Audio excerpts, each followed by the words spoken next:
வந்திருக்குமா, போராட்டம் வந்திருக்குமா, நான் முடியாதுன்னு சொல்லியிருப்பேனா?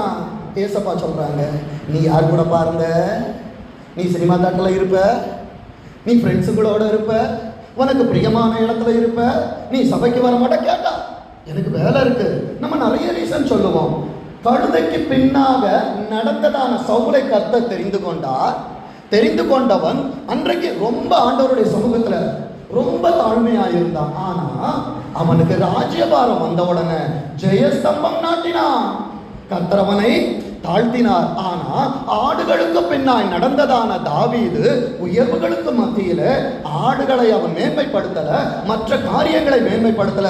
அவன் ராஜாவான நேரத்திலும் கர்த்தருடைய பெட்டிக்கு முன்பாய் முழு பலத்தோடு அவன் ஆடி பாடினான். இன்றைக்கு கர்த்தர் உன்னை இந்த திருச்சபையில நீ இன்றைக்கு இதை பலவீனத்தோடு கேட்டுக்கொண்டிருந்தாலும் இந்த ஆராதனையில என்னை பலப்படுத்துகிற கிறிஸ்துவை